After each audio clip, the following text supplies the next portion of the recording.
ಇವತ್ತು ಈ ಪತ್ರಿಕಾಗೋಷ್ಠಿಗೆ ನಮ್ಮ ಜಯ ಕರ್ನಾಟಕ ಸಂಘಟನೆ ಜಿಲ್ಲಾಧ್ಯಕ್ಷ ಆದಂಥ ಸಂಗಮೇಶ್ ಕಾಸರಗೌಡರು ಬಂದಿದ್ದಾರೆ. ಅದೇ ರೀತಿ ನಮ್ಮ ಜಿಲ್ಲಾ ಕಾರ್ಯಾಧ್ಯಕ್ಷರಾದ ಪಿಂಟುಗೌಡ ಗಬ್ಬೂರು ಅವರು ಬಂದಿದ್ದಾರೆ. ಅದೇ ರೀತಿ ಹೋರಾಟ ಸಮಿತಿ ಅಧ್ಯಕ್ಷರಾದಂಥ ಸಿದ್ದರಾಜ್ ಹೊಳ್ಳೆ ಅವರು ಬಂದಿದ್ದಾರೆ. ಅದೇ ರೀತಿ ನಮ್ಮ ಜಿಲ್ಲಾ ಉಪಾಧ್ಯಕ್ಷರಾದಂಥ ರಿಯಾಜ್ ಪಾಂಡವ್ ಅವರು ಬಂದಿದ್ದಾರೆ. ಅದೇ ರೀತಿ ಜಿಲ್ಲಾ ಸಂಘಟನೆ ಕಾರ್ಯದರ್ಶಿ ಆದಂಥ ಶಿವರಾಜಗೌಡ ಪಾಟೀಲ್ ಅವರು ಬಂದಿದ್ದಾರೆ. ಇಲ್ಲಿ ಆಹ್ವಾನಿತ ಎಲ್ಲ ಮಾಧ್ಯಮ ಮಿತ್ರರಿಗೆ ಜಯ ಕರ್ನಾಟಕ ಸಂಘಟನೆ ಪರವಾಗಿ ತಮಗೆ ಸ್ವಾಗತವನ್ನು ಕೋರುತ್ತಾ, ಇವತ್ತಿನ ದಿವಸ ಮಾನ್ಯ ಜಿಲ್ಲಾಧಿಕಾರಿಗಳಿಗೆ ನಾವೊಂದು ಏನು ಮನವಿಯನ್ನು ಸಲ್ಲಿಸಿದ್ದೀವಿ, ಆ ಮನವಿಯ ವಿವರವನ್ನು ತಮ್ಮ ಮುಂದೆ ಹೇಳಲು ನಾನು ಇಚ್ಛೆಪಡ್ತೀನಿ. ಅಂದರೆ ವಿಜಯಪುರ ಒಂದು ಐತಿಹಾಸಿಕ ನಗರವಾಗಿದ್ದು, ಐತಿಹಾಸಿಕ ವಸ್ತು ಸಂಗ್ರಹಾಲಯದ ಜೊತೆಗೆ ಒಳ್ಳೊಳ್ಳೆ ಇವತ್ತು ಗೋಳಗುಮ್ಮಟ ಆಗಿರ್ಬೋದು, ಇಬ್ರಾಹಿಂ ರೋಜಾ ಆಗಿರ್ಬೋದು, ಉಪ್ಲಿ ಬರ್ಸ್ ಆಗಿರ್ಬೋದು, ಇಂಥ ಅನೇಕ ಪ್ರವಾಸಿ ತಾಣವಾಗಿದ್ದು, ಆಮೇಲೆ ಇಲ್ಲಿ ಪ್ರಮುಖವಾಗಿರ್ತಕ್ಕಂಥ ವಿಷಯ, ಇಲ್ಲಿ ಹೊರಗಿನ ಎಲ್ಲ ಜನರು ವಿಜಯಪುರಕ್ಕೆ ಬರೋದರಿಂದ ನಮಗೊಂದು ಹೆಮ್ಮೆ ವಿಚಾರ ಏನಪ್ಪ ಅಂದ್ರೆ, ಈ ಐತಿಹಾಸಿಕ ನಗರದ ಜೊತೆ ಇವತ್ತು ನಡೆದಾಡುವ ದೇವರು ಅಂತ ನಾವು ಏನು ಕರಿತೀವಿ, ಜ್ಞಾನ ಯೋಗಾಶ್ರಮದ ಶ್ರೀ ಶ್ರೀ ಶ್ರೀ ಸಿದ್ದೇಶ್ವರ ಶ್ರೀಗಳ ಒಂದು ಹೆಸರನ್ನು ಇವತ್ತು ನಮ್ಮ ರೈಲ್ವೆ ನಿಲ್ದಾಣಕ್ಕೆ ಇಡಬೇಕು ಅಂತಕ್ಕಂಥ ಆಗ್ರಹವನ್ನು ಇವತ್ತು ನಾವು ಜಯ ಕರ್ನಾಟಕ ಸಂಘಟನೆಯಿಂದ ಒಂದು ಬೇಡಿಕೆಯನ್ನು ನಾವು ಸರ್ಕಾರಕ್ಕೆ ಸಲ್ಲಿಸಿದ್ದೀವಿ. ಅದ್ರ ಜೊತೆಗೆ ಇವತ್ತು ವಿಮಾನ ನಿಲ್ದಾಣಕ್ಕೆ ಮಹಾತ್ಮ ಬಸವೇಶ್ವರರ ಹೆಸರನ್ನು ಕೂಡ ಇಡಬೇಕು. ಯಾಕಂತ ಕೇಳಿದ್ರೆ, ಬಸವನಾಡು ಅಧ್ಯಕ್ಷನ ಕರೆಸಿಕೊಂಡಿರ್ತಕ್ಕಂಥ ವಿಜಯಪುರ ಜಿಲ್ಲೆ ಅವರು ಸ್ವಂತ ಹುಟ್ಟಿರುವಂಥ ಸ್ಥಳ ವಿಜಯಪುರ ಜಿಲ್ಲೆಯೊಳಗೆ ಇದೆ. ಆದ ಕಾರಣಕ್ಕೆ ನಾವು ಬಸವೇಶ್ವರರ ಹೆಸರನ್ನು ವಿಮಾನ ನಿಲ್ದಾಣಕ್ಕೆ ಇಡಬೇಕು ಅಂತಕ್ಕಂಥ ಆಗ್ರಹವನ್ನು ಕೂಡ ಇಲ್ಲಿ ನಾವು ಮಾಡ್ತಾಯಿದ್ದೀವಿ. ಇದರ ಜೊತೆಗೆ ಏನಪ್ಪ ಅಂದ್ರೆ, ಈಗ ನಾವು ಎಲ್ಲ ಮಹಾತ್ಮರ ಹಾಗೂ ಸಾಧಕರ ಸಂತರ ಒಂದು ಪುತ್ಥಳಿಗಳ ಅನಾವರಣವನ್ನು ನಾವು ಇವತ್ತು ವಿಜಯಪುರ ಜಿಲ್ಲೆಯಲ್ಲಿ ಕಾಣ್ತಾ ಇದ್ದೀವಿ. ಅವು ಎಲ್ಲವೂ ರಿನಿವೇಷನ್ ಆಗಿವೆ. ಹೆಂಗಾಗಿದೆ ಅಂದರೆ, ತಮ್ಮ ಜಾತಿಗಳನ್ನ ನೋಡ್ಕೊಂಡು ಇವತ್ತು ನಾವು ಲಿಂಗಾಯತರು ಎಲ್ಲರೂ ಕೂಡ ಏನು ಮಾಡಿದ್ದೀವಿ, ಬಸವೇಶ್ವರ ವೃತ್ತವನ್ನು ರಿನಿವೇಷನ್ ಮಾಡಿಸಿದ್ವಿ. ನಂತರ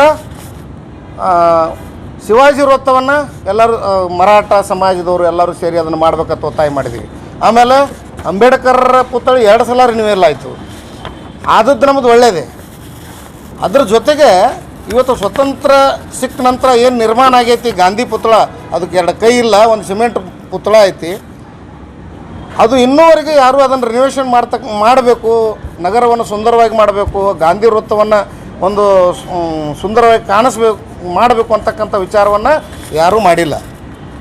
ಇವತ್ತು ಈ ಎಲ್ಲ ವಿಚಾರಗಳನ್ನ ನಾವು ಯಾಕೆ ಇಲ್ಲಿ ಇಟ್ಕೊಂಡಿದ್ದೀವಪ್ಪ ಅಂದ್ರೆ, ಐತಿಹಾಸಿಕ ನಗರ ಸುಂದರವಾಗಬೇಕು, ಸಾರ್ವಜನಿಕರಿಗೆ ಇದರಿಂದ ಅನುಕೂಲ ಆಗಬೇಕು ಅಂತಕ್ಕಂಥ ವಿಚಾರವನ್ನು ಇಟ್ಕೊಂಡು, ಮತ್ತು ಇನ್ನೊಂದು, ನಮ್ಮದಿಲ್ಲಿ ಕಿತ್ತೂರು ಚೆನ್ನಮ್ಮ ರಂಗಮಂದಿರ ಇತ್ತು, ತಾವೆಲ್ಲರೂ ನಾಟಕ ನೋಡಿರ್ಬೋದು. ಆ ರಂಗಮಂದಿರ ಈಗ ಅದು ಗಪ್ಪಾಗಿಬಿಟ್ಟೈತಿ. ಅದೇನು ಸರ್ಕಾರದ ಆಸ್ತಿ ಇತ್ತೋ ಅಥವಾ ಏನು ಖಾಸಗಿ ಆಸ್ತಿ ಇತ್ತೋ ಅದು ಗೊತ್ತಿಲ್ಲ. ಆದರೆ ಚೆನ್ನಮ್ಮ ರಂಗಮಂದಿರ ಅಂತಕ್ಕಂಥದ್ದು ಅಲ್ಲೇ ಇವತ್ತು ಸರ್ಕಾರ ಮುತುವರ್ಜಿ ವಹಿಸಿ ಆ ರಂಗಮಂದಿರವನ್ನು ರಿನಿವೇಷನ್ ಮಾಡಿ ಈ ಸಾಮಾಜಿಕ ಮತ್ತು ರಂಗಕರ್ಮಿಗಳಿಗೆ ಒಂದು ಅನುಕೂಲವಾಗಲಿ, ಅವರು ನಾಟಕವನ್ನು ಮಾಡಿ ಅವ್ರ ಹೊಟ್ಟೆಯನ್ನು ತುಂಬಿಸ್ಕೊಳ್ಳುವಂಥ ಕೆಲಸವನ್ನು ಇವತ್ತು ಬಡವರು ಇರ್ತಾರೆ, ಬಡ ಕಲಾವಿದರಿಗೆ ಸಹಿತ ಅದು ಸರ್ಕಾರದಿಂದ ಉಪಯೋಗ ಆಗಲಿ ಅಂತಕ್ಕಂಥ ಒಂದು ವಿಚಾರವನ್ನು ಇಟ್ಟುಕೊಂಡು ಆ ರಂಗಮಂದಿರವನ್ನು ಕೂಡ ಇವತ್ತು ರಿನಿವೇಷನ್ ಮಾಡಿ ಆ ಕಲಾವಿದರಿಗೆ ಒಂದು ಅನುಕೂಲ ಮಾಡಿಕೊಡಬೇಕು ಅಂತಕ್ಕಂಥ ವಿಚಾರವನ್ನು ನಾವು ಇವತ್ತು ಸರ್ಕಾರದ ಮುಂದಿಟ್ಟೇವೆ. ಈ ಒಂದು ಎಲ್ಲ ವಿಚಾರಕ್ಕೆ ಅಕಸ್ಮಾತ್ ಸರ್ಕಾರ ಮಾಡದೇ ಇದ್ದರೆ ಮುಂದಿನ ದಿನಮಾನದೊಳಗೆ ನಾವು ಹೋರಾಟದ ಮುಖಾಂತರ ಇವತ್ತು ಸರ್ಕಾರಕ್ಕೆ ನಾವು ಎಚ್ಚರಿಕೆಯನ್ನು ಕೊಡುವಂಥ ಸಂದೇಶನೂ ನಾವು ಇವತ್ತೇ ತಿಳಿಸಾಕತ್ತೀವಿ. ಅದು 1 ತಿಂಗಳೊಳಗೆ ನಮಗೆ ಬರಬೇಕು. 1 ತಿಂಗಳದಾಗ ನಾವು ಏನು ಇವತ್ತು ಮನವಿ ಕೊಟ್ಟಿದ್ದೀವಿ, 1 ತಿಂಗಳೊಳಗಾಗಿ ಅವರು ನಮಗೆ ಉತ್ತರ ಕೊಡಬೇಕು. ಮಾಡ್ತೀವಿ ಅಥವಾ ಮಾಡೋಂಗಿಲ್ಲ. ಅವು ಮಾಡ್ತೀವಿ ಮಾಡೋಂಗಿಲ್ಲ ಅಲ್ಲ, ಅದು ಮಾಡಲೇಬೇಕು. ಮಾಡದೇ ಇದ್ದರೆ ನಾವು ಸತ್ಯಾಗ್ರಹ ಮಾಡೋದು ಖಂಡಿತ. ಈ ವಿಚಾರದಲ್ಲಿ ನಮ್ಮ ಮಾಧ್ಯಮ ಮಿತ್ರರಿಗೆ ತಿಳಿಸ್ತೀವಿ. ಈ ವಿಚಾರಕ್ಕೆ ನಾವು ಸಾರ್ವಜನಿಕರು, ಬರೀ ಜಯ ಕರ್ನಾಟಕ ಸಂಘಟನೆ ಒಂದೇ ಅಲ್ಲ, ಕನ್ನಡ ಪರ ಸಂಘಟನೆಗಳು ಮತ್ತು ಪ್ರಗತಿಪರ ಸಂಘಟನೆಗಳು, ರೈತ ಸಂಘಟನೆಗಳು, ಇನ್ನು ಉಳಿದ ಎಲ್ಲ ದಲಿತ ಸಂಘರ್ಷ ಸಮಿತಿಗಳು ಎಲ್ಲರೂ ಸೇರಿ ಇವತ್ತು ಈ ಕೆಲಸವನ್ನು ಮಾಡಬೇಕಾದಂಥ ಒಂದು ಸಂದರ್ಭ ಒದಗಬಹುದು. ಇದು ವಿಜಯಪುರ ಜಿಲ್ಲೆಗೆ ಒಂದು ಮುಖ್ಯ ವಿಷಯವಾಗಿರೋದ್ರಿಂದ ಇದನ್ನು ತಮ್ಮ ಮಾಧ್ಯಮ ಮಿತ್ರರಲ್ಲಿ ಇದು ಸರ್ಕಾರಕ್ಕೆ ಮುಟ್ಟುವಂಗೆ ತಮಗೆ ತಿಳಿಸ್ಬೇಕು ಅಂತಕ್ಕಂಥ ಕೋರಿಕೆಯನ್ನು ನಾನು ತಮ್ಮಲ್ಲಿ ತಿಳ್ಕೊಳ್ತಾ ಇದ್ದೀನಿ.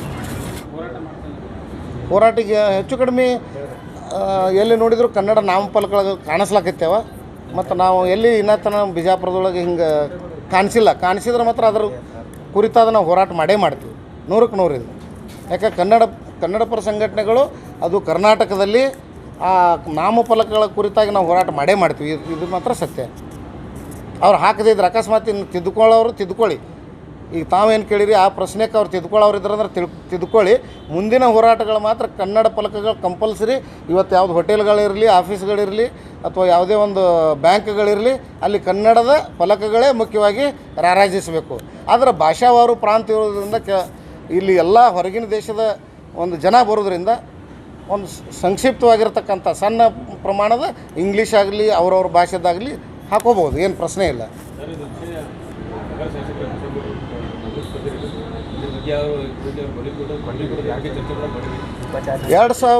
2022 ನಾವು ಒಂದು ಮನವಿಯನ್ನು ಕೊಟ್ಟಿದ್ದೀವಿ. ಕೊಟ್ಟ ಮುಖಾಂತರ ಈಗ ಮಂದಿ ಬಾಯಿಲೆ ನಮಗೆ ಕೇಳಿಸಿ ಬರ್ಲಾಕತ್ತೈತಿ. ಏನಪ್ಪ ಅಂದ್ರೆ ಇದರೊಳಗೆ ವಿಮಾನ ನಿಲ್ದಾಣಕ್ಕೆ ಮಹಾತ್ಮ ಬಸವೇಶ್ವರರ ಹೆಸರೇ ಇಡ್ತಾರ ಅಂತಕ್ಕಂಥದ್ದು ಈಗಾಗಲೇ ಸ್ವಲ್ಪ ಗಮನಕ್ಕೆ ಬಂದಿದೆ.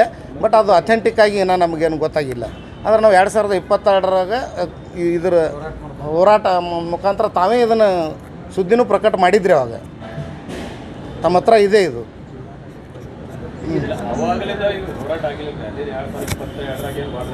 ಹಾಂ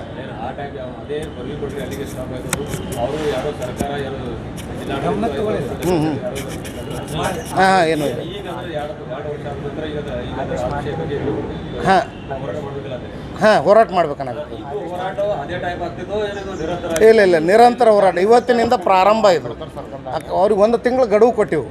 1 ತಿಂಗಳು ಗಡುವು. ಅದರೊಳಗೆ ಅವ್ರು ಏನಾದರೂ ಮಾಡದೇ ಇದ್ದರೆ ನಾವು ಅದೇ ಆವರಣದೊಳಗನ ಧರಣಿ ಸತ್ಯಾಗ್ರಹ ಕೂಡೋದು ಗಚ್ಚಿ. ಇದು ಇಡೀ ಎಲ್ಲ ಜಿಲ್ಲಾದವ್ರು ಸೇರಿ ತಾಲೂಕಾ ಜಿಲ್ಲಾ ಗ್ರಾಮ ಘಟಕಗಳು ಎಲ್ಲರೂ ಸೇರಿಸಿ ಇದನ್ನು ಮೀಟಿಂಗ್ ಮಾಡಿ ನಾವು ಇವತ್ತು ಈ ಒಂದು ಪ್ರಕರಣವನ್ನು ಕೈಗೆ ತೊಗೊಂಡಿವಿ.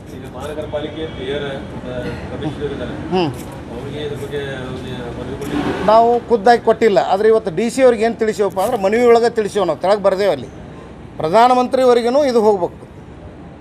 ಇಲ್ಲಿ ಅಷ್ಟೇ ಅತ್ತಲ್ಲ, ಮುಖ್ಯಮಂತ್ರಿ, ಪ್ರಧಾನಮಂತ್ರಿ, ಆಮೇಲೆ ಮುನ್ಸಿಪಾಲ್ಟಿ ಅವರಿಗೆ ನಿಮ್ಮ DC ಅವ್ರ ಮುಖಾಂತರನೇ ಈ ಲೆಟರ್ ಸಂದಾಯ ಆಗಬೇಕು.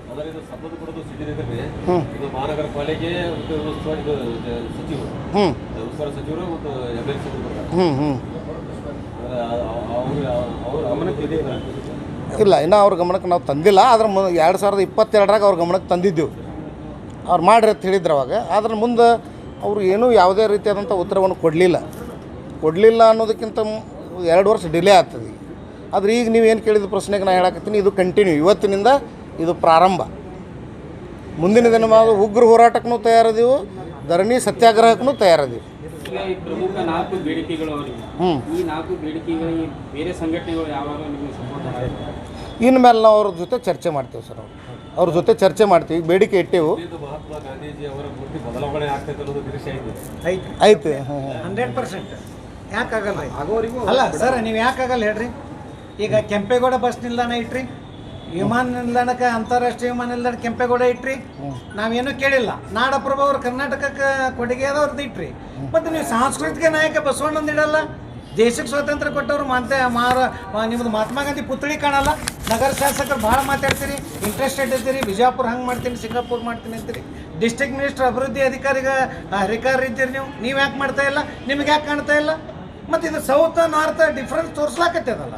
ಸಾಂಸ್ಕೃತಿಕ ನಾಯಕ ಬಸವಣ್ಣ ಹೌದಲ್ಲ, ಸರ್ಕಾರನ ಘೋಷಣೆ ಮಾಡೋದಿಲ್ಲ.